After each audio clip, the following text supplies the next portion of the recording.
দর্শক, গত এক সপ্তাহে বাংলাদেশে ঘটে যাওয়া ঘটনাগুলো, বিশেষ করে ওসমান হাদির উপরে হামলার দিনটি থেকে শুরু করে মানে শুক্র শনি গিয়ে আজকে 10 দিনের মতো পড়তে গেল।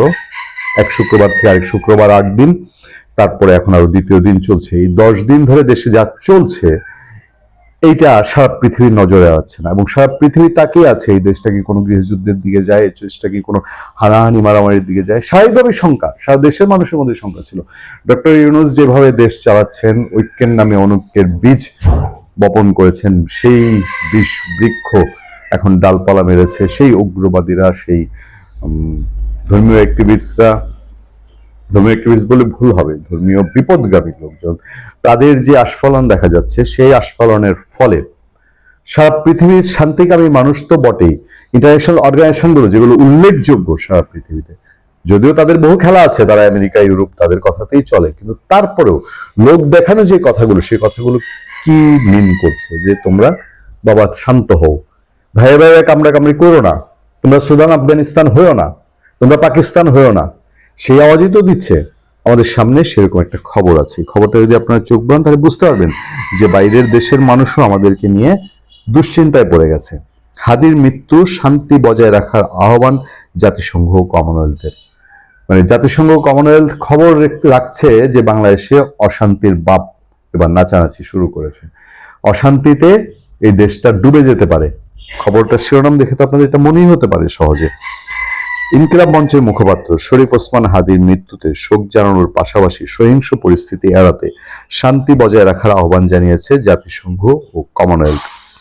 ওসমান হাদিকে হত্যার নিন্দা জানিয়ে ফেব্রুয়ারিতে অনুষ্ঠেয় নির্বাচনের আগে বাংলাদেশের শান্তিপূর্ণ পরিবেশ বজায় রাখতে সহিংসতা পরিহার করে সবাইকে শান্ত থাকার আহ্বান জানিয়েছেন জাতিসংঘ মহাসচিব অ্যান্টনিও গুতেরেস। নিউ ইয়র্কে জাতিসংঘ সদর দপ্তরে স্থানীয় সময় শুক্রবার সংস্থাটির নিয়মিত সংবাদ ব্রিফিংয়ে এ কথা জানান মহাসচিবের মুখপাত্র ক্রিস্টেন ডুজারিক। জাতিসংঘ মহাসচিব সংশ্লিষ্ট সব পক্ষকে সহিংসতা থেকে বিরত থাকতে, উত্তেজনা কমাতে ও সর্বোচ্চ সংযম দেখাতে আহ্বান জানান। আচ্ছা, আমি একটা প্রশ্ন করি তো, এই আহ্বানটা সংশ্লিষ্ট সকল পক্ষ কাকে দেখাচ্ছেন? বাংলাদেশ থেকে আওয়ামী লীগ আউট, এই সরকার এবং সরকারের সঙ্গে যারা রাজনৈতিক দল আছে তারা সবাই মিলে এটাকে আউট করে দিয়েছে। মানে তাদের অ্যাক্টিভিস্ট যারা ছিল, সরাসরি সমর্থক কর্মী, সেটা একদম নিস্তেজ। তাহলে এখন যারা আছে তারা কি এখন ওই রুটি ভাগাভাগির জন্য এই কামড়াকামড়িটা শুরু করেছে? এতে কোনো সন্দেহ আছে?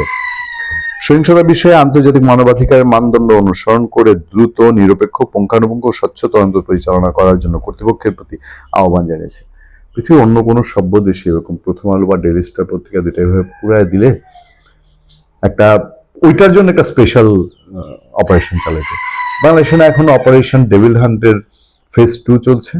ওই ডেভিল হান্টের ফেজ 2-তে কি লেখা আছে যে এটা শুধু আওয়ামী লীগ ধরতে হবে? মানে যারা এই প্রথম আলো ডেইলি স্টার করে গেছে, আমরা তো চাইনিজ কোরালও দেখেছি তাদের হাতে, এদেরকে ধরা কি ডেভিল হান্টের নিষেধ? এই প্রশ্ন আমি করতে চাই।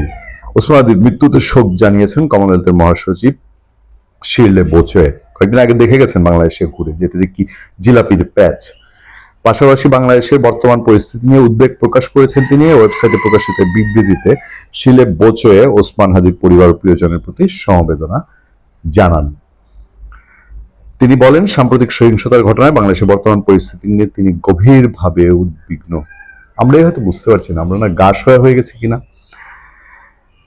তারপর তিনি বলছেন যে আইনের শাসনের প্রতি শ্রদ্ধাশীল থাকার পাশাপাশি গণমাধ্যম কর্মী সহ সবার নিরাপত্তা নিশ্চিত করতে বাংলাদেশের সরকারের প্রতি তিনি আহ্বান জানিয়েছেন। এইটা সরকারের যদি কেউ এই সরকারের যদি কেউ সমর্থক হয় তাহলে তার জন্য নিরাপদ, আর সরকার যদি আপনি সমালোচনা করেন তার জন্য আপনি আলী আলমগীর। ভালো থাকবেন, সুস্থ থাকবেন। আপনার সাথে আমি আতিকুর রহমান, পূর্ণিয়া।